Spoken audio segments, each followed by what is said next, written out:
Dice Manor. Let's give thoughts now on the game rather than our play of the game. I mean, obviously influenced by our two games. This is playable 2 to 4 players. There's a special set of rules for 2 players that I have not looked over. I think because I saw both of you, Dustin and Eric, in each of those 2 respective games, get just steamrolled by people outbidding you. This feels rough at a player count of 4. Yeah, it's hard. Especially when the later rounds, when everyone's got so many, like, got 8 or 9 dice now, so it's like, I'm bidding 3, but then by the time I come around and I'm like, okay, I'll bid 2 on something else, and then you did 1 on things, and suddenly I'm down 5 dice, I've got 3 left. And all you're getting back are 3 influence tokens. Yeah, it becomes rough with 4. Yeah. You either have to be really flexible or just stick to your guns on your strategy. I did pretty well tonight, but I also feel like a lot of that was just luck. It was strategically most of the time just trying to avoid the rest of you, but sometimes you have no control over that. You just kind of do what the dice say to do. Roll of the dice. I kind of wish there was more.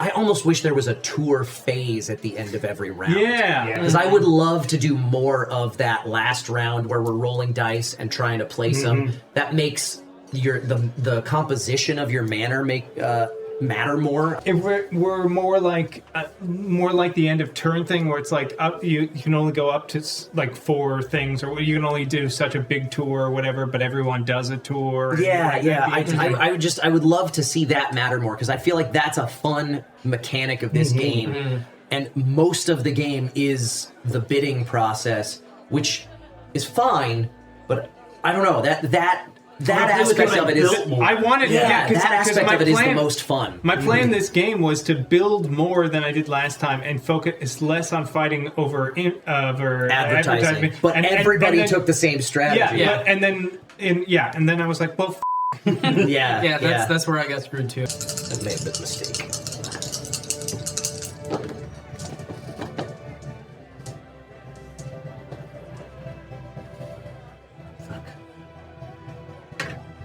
Just for karma's sake, hope that 2 and 6 come back.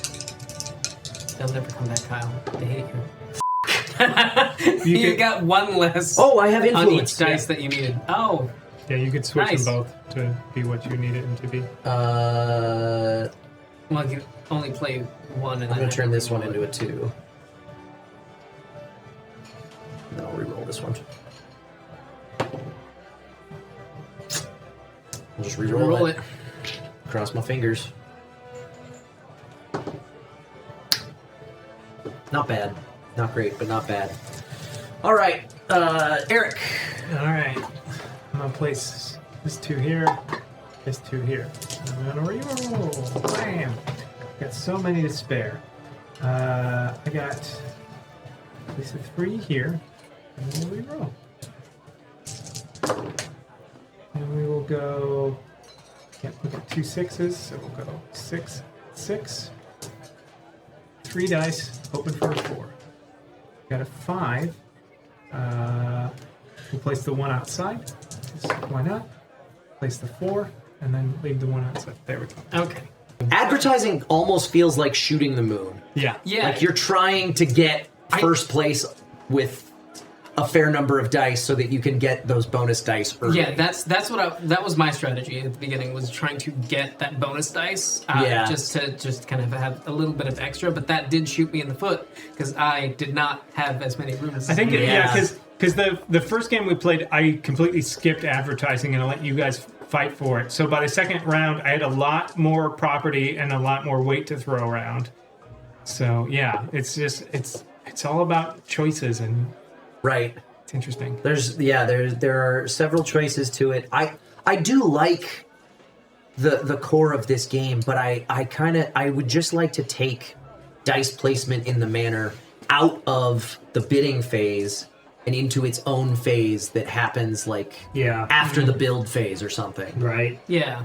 I think that would be nice. I think it would be fun to have round 5 happen every round. Mm-hmm. Yeah. Oh yeah, definitely. You know? Because I definitely felt the tension to, should I do a tour or should I bid? And it feels like it's not worth doing the preview tours because you're wasting those dice that are so valuable here. Right, yeah. The chances of placing 4 at one time aren't that great. Yeah, even placing 3 for 5 points sounds great, but that's 3 dice. 3 out of your 7 or 7 to 9 dice that you're not going to get to place anywhere else. Yeah, I did that and I was like, oh, yeah. like that's not I did it. I did it once too. And versus like you could throw 3 dice down on this mother one and get and you don't even have upwards of 10. the thing I didn't realize till the second round. You don't even have to win to get your dice. You just have to put enough dice down to move it forward to right. Yeah. Which was why when there were massive bidding wars happening here, it didn't really screw over last place that badly. Yeah, they were getting something out of it. Right. Because your bonus die is still advancing. But yeah, gosh, I just like there was a turn for me. I said it before we started talking about the review, where I had the opportunity to burn 3 of my 4 influence tokens and place 4 dice in my manor all at one time to score 9 points. But I didn't do it because I was like, that's 4 dice that I could use somewhere else. I really want to try and get that last bonus die before the last tour. Right, yeah, it's getting that, or maybe I want to get that purple room or this other room that can take my set. To get my manor diversity. So I think the bones are there, but I want the composition of the manor to matter more. I want to be able to play with this building that I've put together. Yeah, exactly. It's like building an engine that I never really I get to play with. You never get to rev up. Yeah. But it's a fun game. good. It's a fun concept. It's simple. I think we're asking for a more complicated version of this. I think as it stands, it's a solid board game for its level. It's pretty easy to teach to just about any It's entry kind level. of a simple Euro style game, but the theme sort of kind of matters. Yeah. A little bit more than most Euros. Yeah, for sure. Because it's a point salad, but it's pretty straightforward. Yeah. The bidding's simple and easy to understand once you get your head around it. Doesn't feel like there'd be a high ceiling on your strategy with this. No, because you're at the mercy of the dice. Like, it's not a Euro in the sense of like usually those don't have a whole lot of randomness. That's to true. them other That's than, true. Really drafting, but this is dice mitigation, completely dice mitigation. Right. Yeah, and it doesn't take too long. So it was a very short game. We played it twice in 2 hours. Yeah, and so it's a if you're having a game night, it's like a pretty solid opener game. So I'm gonna get this. We're not done yet. Are we not? No. Sorry. You're gonna I shut thought the everybody had played all their dice. You No. still have 2. Excuse me. We'll just How very dare you! just do that. Can you scoot yours down? Thank you. And then that'll be the end of that turn. And then my next turn will come around and I'll go, wait. And You bastard. And then I will place this here and I'll get an influence token. Yep. And I should specify for anybody watching our YouTube review, we play games slowly on this show. So you probably knocked this out a lot So you could knock this out way faster than we did, especially because there are things that you can do while other people are playing. Like you can go ahead and roll your dice and get ready for your turn, think about it while everybody else is going, and then you can do that last round simultaneously. We did it one at a time just for the cameras. So this game can go much quicker than we played it. I probably wouldn't even with 4 suggest players. pre-rolling though. Just if you're trying to play competitively, because I was looking at your dice and was like, well, I'm not going to place there because Kyle's got 5. Yeah. That's smart. That is smart. I wasn't doing that. I wasn't doing that, but if I was, I should have. I do want to mention it is an optional rule that's at the end of the rule book that says groups who are familiar with the game and want to play faster may choose to roll their remaining dice at the end of each turn rather than at the start of each turn. The group should decide beforehand whether players must hide their rolls behind a hand or a piece of paper or allow those rolls to be public information. Okay. So it's in the rule Well, book that's good then. that's an option that you can play with. Cool. Get you some nice little fancy player screens, and then go for it. Or play with it as public information. That's because it does influence influence the strategy. it influences your decision making.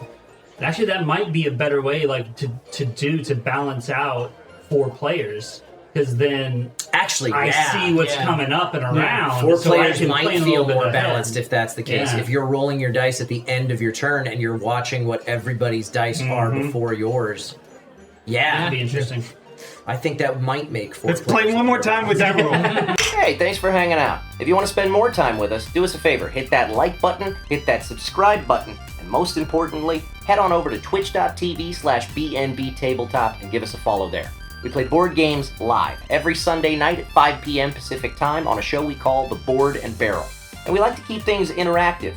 You guys can influence what happens throughout the course of a game with our Buff and Nerf house rules. You can also make predictions on how things are going to pan out, play virtual bingo for a chance to win a free board game of your own, and heckle us and stuff from the chat. Thanks again for watching, and we'll see you Sunday night.